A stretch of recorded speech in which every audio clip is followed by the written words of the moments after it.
Hello, this is Ruslan Belov with you. So the conversation between Trump and Putin has taken place, and everything went just as we expected. Everyone is in favor of peace around the world, everyone supports compromise, everyone wants a peaceful resolution. At the same time, Putin refused the proposed 30-day ceasefire, but he did it in such a diplomatic way that no sanctions against Russia have been introduced for now. Even though, remember, they had threatened the harshest sanctions if there was a refusal. One of Russia's main goals, as we can see, is to get the United States out of this war. Ideally to stop their support of Ukraine with weapons, and even better, to cut off intelligence and Starlink communication services provided by Elon Musk's company. It's precisely US intelligence and Elon Musk's communication systems that significantly help the Ukrainian armed forces resist Russian forces. If at least the weapon supplies are reduced or halted, that would already be a major success for Russian diplomacy, especially considering how Trump doesn't like spending money on things he doesn't fully understand. Although Trump is trying to play the role of a mediator right now, in reality, the United States still fully supports Ukraine, and American weapons continue to flow into the country. Zelensky's goal is to keep receiving that support, ideally for free, or at least at the expense of the Europeans, since Ukraine itself is short on money. So the fighting continues, and we continue to analyze the situation on the front lines. Let's move to the map. By the way, did you know that yesterday, Ukrainian authorities announced the evacuation of over 200 settlements in the Sumy region? Why do you think that is?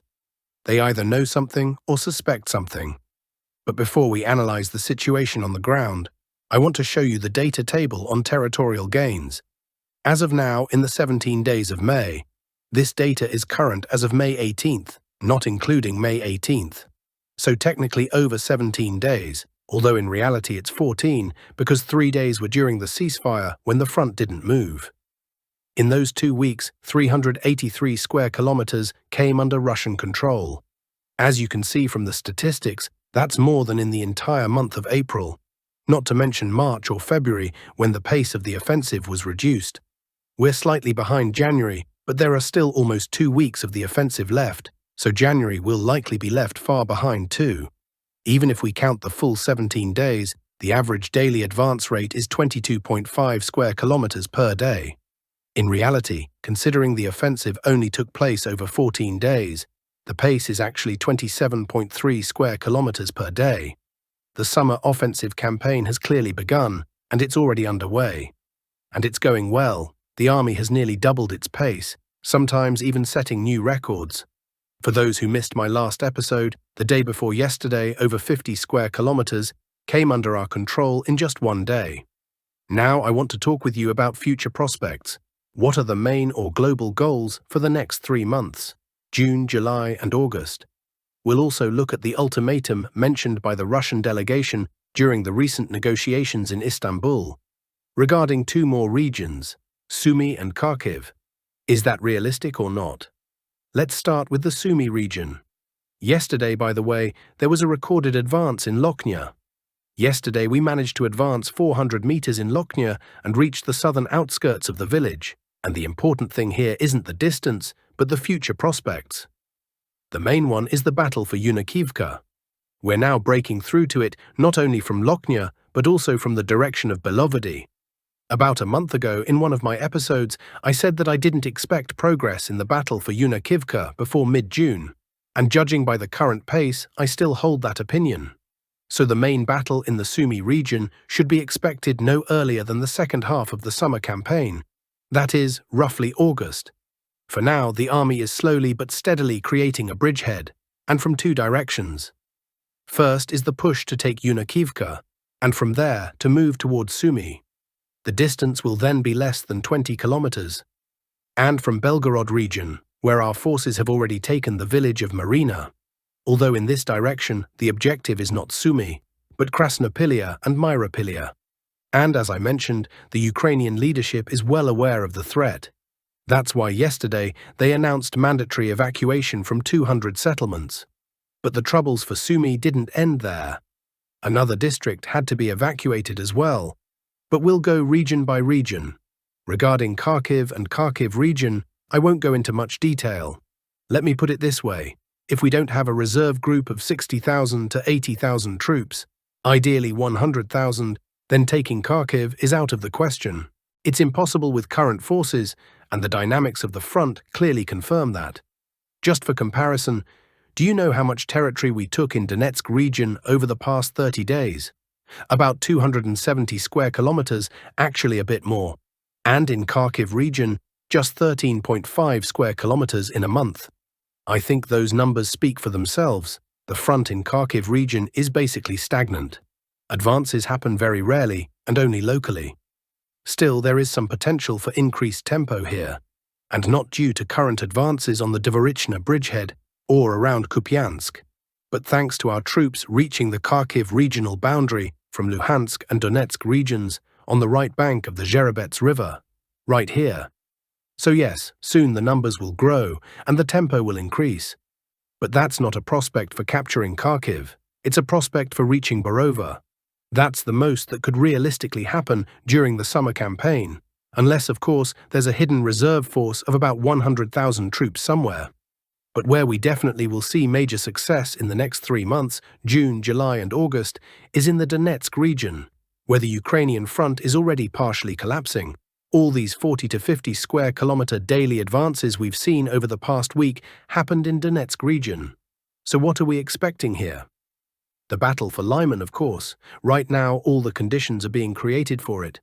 First of all, the bridgehead on the right bank of the Zherebets River. Without it, advancing on Lyman would have been impossible. Just a few months ago, we had no presence on the right bank at all. No one even talked or dreamed about advancing on Lyman. Now we have a bridgehead of nearly 150 square kilometers, and Russian positions are currently just 11 kilometers from the city. At the same time, we're also advancing on the left bank, although things are tougher there.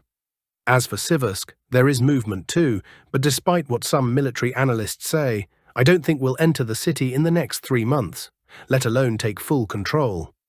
At most, we might clear the villages along the Siversky Donets River, like Hrihorivka, Serebryanka and Dronivka. Maybe the Serebryansky forest too. Again, that's the maximum, and we might not even achieve that. This section of the front is just too difficult, and there are no signs of imminent collapse. Moving on, Chasiv Yar will definitely be taken during the summer, that's a given. But the main focus is, of course, Kostiantynivka. That's the key objective for the summer. And this is where the Ukrainian front is already starting to collapse, especially on the southern approaches. Thanks to recent gains, we've managed to bring the Dobropilia-Kramatorsk highway under partial fire control. Taking control of that road won't just impact the Kostiantynivka front, it'll also affect the Pokrovsk front. Even though it seems far, with modern drones even a 1-kilometer advance matters. Right now, our forces are steadily advancing toward the city from the south. If we maintain the current pace, we'll reach the outskirts within a month. Still, I don't expect an entry into the city before July. But the city lies in a lowland, which should make assault operations easier. Let me even show you the topographic map and terrain layout of the city. Here, take a look. As you can see, if we approach from the south, east or north, we'll be on higher ground, while the city itself mostly lies in a valley.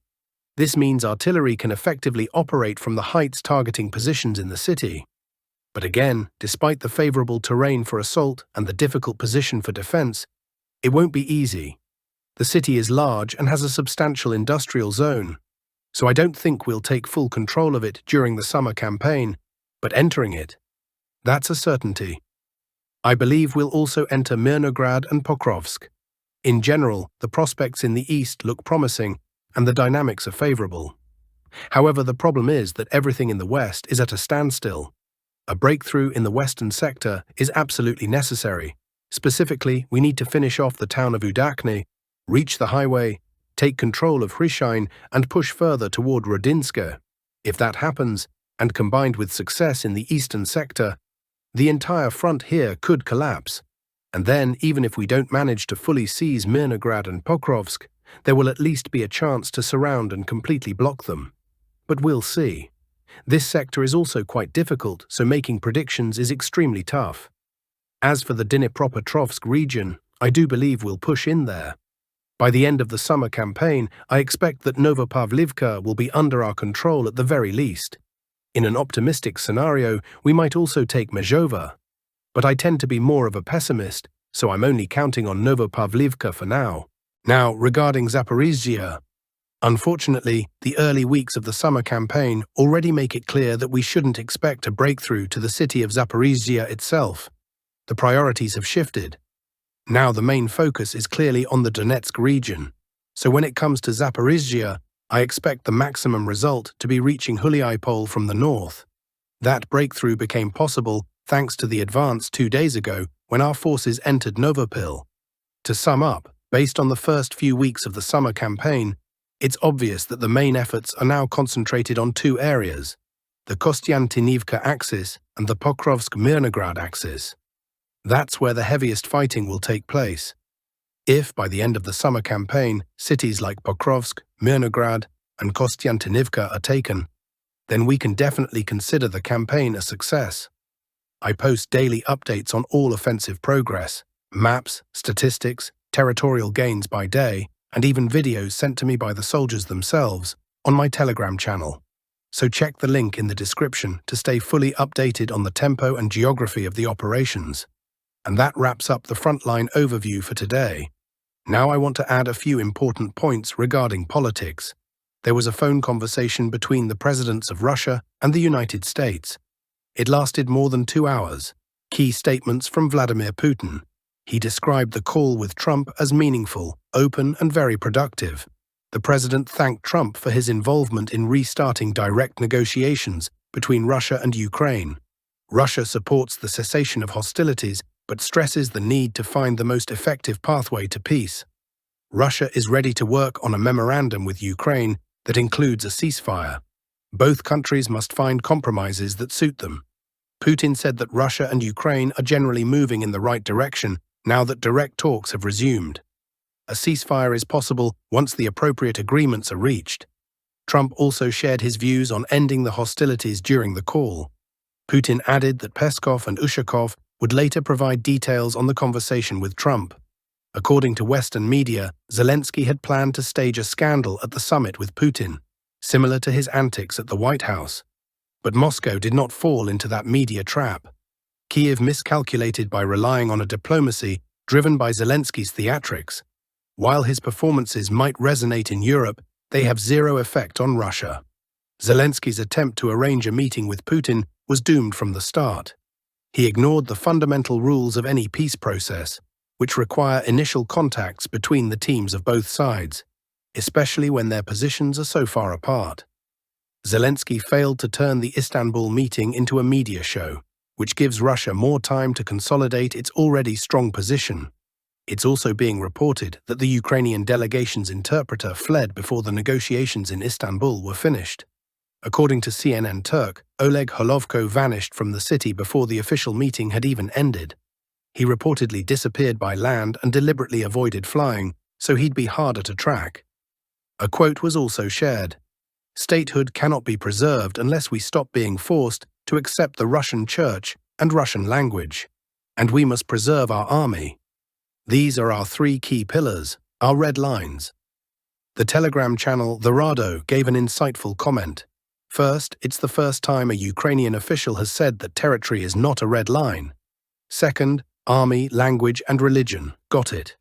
Ironically, 74% of Ukrainians voted against this exact concept when they elected Zelensky. Yet here he is, repeating it word for word. Today also marks exactly 6 years since Zelensky became president, and many online are revisiting the promises he made before taking office. Here are just a few examples so you can see what he said back then and how far things have deviated. Chikers, I'll do everything so that Ukrainians no longer have to cry. Our number 1 task is to stop the fighting in Donbass. We didn't start this war, but we must end it, and we're ready for dialogue. I'm ready to lose my popularity, my ratings, and if needed, even my position, if that's what it takes to bring peace. Anyone who wants to build a strong, successful Ukraine, I will gladly grant you Ukrainian citizenship. The people are tired of experienced, pompous politicians who've spent 28 years turning this country into a land of kickbacks and corruption. And that's all for today, dear friends. Thank you for watching.